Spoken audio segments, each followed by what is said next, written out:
ඔන්න ඉතින් ඈත තිබ්බා ලස්සන කුරුළු ගම්මානයක්.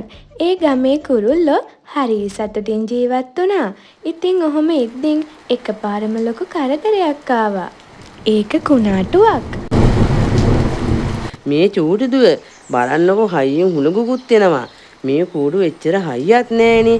මේ මගේ චූටියට පියාඹන්නත් බෑ. මේක දැන් ගැලවෙන්නයි හදන්නේ. අනේ අම්මා මට බයයිනේ.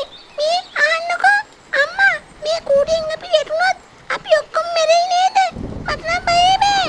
ඔන්න ඉතින් හොඳටම ගම් වතුර ගලලා තමයි තිබ්බේ. අම්මේ වහිනවා. මං නම් දැන් දෙමෙයි මං අසනීප වෙයිද දන්නේ නැහැ. හැමෝම අහන්නෝ. අපි මේ ගමට ලොකු කුණාටුවක් එනවලු. හැමෝම තමන් ඉන්න කූඩු හයියෙන් හයි කරගන්න. හැමෝම පරිස්සමට. අම්මා අද නම් ෂෝක් දවසක්. උදේ ඉඳන් වහිනවා මේ හමන තද සුළඟට සමහර කුරුල්ලන්ගේ කූඩු එහෙම ගැලවිලත් ඇති. මට බඩ පිරෙන කල් කන්නත් පුළුවන් වෙයි. තව වේගෙන් හුලං එන්න. මේ දුවේ මේ අහන්නකෝ දැන් නම් හොඳටම භයානකයි. අනේ දිවේ ඔයා දුක් වෙන්න එපා. මම ඔයාට මුකුත් වෙන්න ඉඩ තියන්නේ නැහැ. මම මේ දැම්මම ගිහින් කට්ටියන්ගෙන් උදව් ඉල්ලා ගන්නම්කෝ ඉක්මනින්. හරි අම්මා. එහෙනම් පයිසෙමට ගිහින් යන්න. මමත් මේ කූඩිය තනියෙන් ඉන්න බයයි. ඒත් මං ඉන්නම්කෝ ඉතින්. ඔයා යන්න.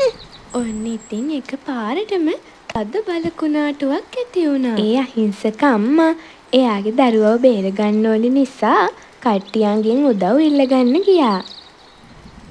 එන්නම හුලඟත් වැඩි වෙනවා. අනේ දෙවියනේ මට නම් ඕන දෙයක්. අනේ මගේ දරුවා බේරලා දෙන්න දෙවියනේ.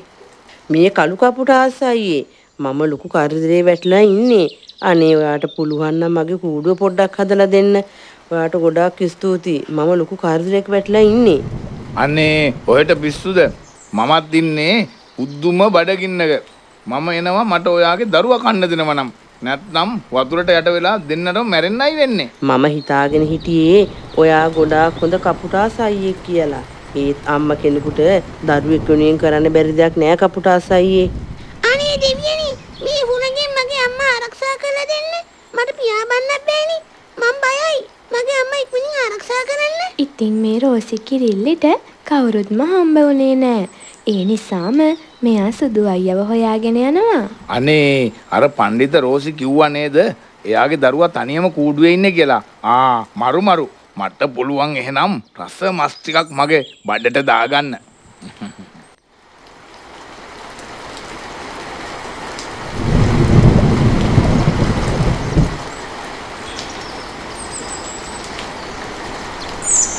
මේ සුදු අයියේ අනේ මම ලොකු කරදරයක වැටලා ඉන්නේ. කපුටාස් අයියාගෙන් මං උදව් ඉල්ලුවා. එයා මගේ දරුවා කන්න ඉල්ලනවා.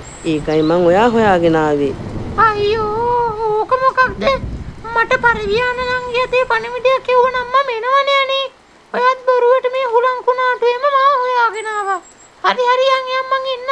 ඒක අවුලක් නෑ සුදු අයියේ. පරිවියාන නංගිත් පවුනේ ඉතින්. එහෙනම් එන්න අපිත් එක්ක ඉක්මනට යමු අයියේ. මරු. අද නම් මරු. කාලෙකින් රස මස් ටිකක්. මස්. කාලෙකින් මස්. චූටිදු පෙනුමෙන් නම් ඔයා ගොඩාක් රස පාටයි. මොකෑ කියන්නේ? මම ඔයාව අල්ලගෙන කන්නද? පුදුම රසක් ගැසි නේද මස් වල? ඔන්න ඉතින් සුදු අයියගෙන් උදව් ඉල්ලගත්ත රෝසි කිරිල්ලි ඉක්මනින් පියාඹලා යනවා කූඩුවට. මේ රෝසි කිරිල්ලිගේ බබාව කන්න කළු කපුට අයියා ලොකු උත්සාහයක් දරුවා. ඉතින් ඒ වුණාට මේ කළු කපුට අයියට නම් රෝසි කිරිල්ලිගේ බබාව අල්ලගන්න බැරි වුණා. ඒ කපුටාස්. ඒ ළමයා ගෑගෙන් අත ගන්නවා. ඒ ළමයාගේ අතින්වත් අල්ලන්නේ. ඔයාට මෙච්චර හයියක් ආවේ කොහින්ද?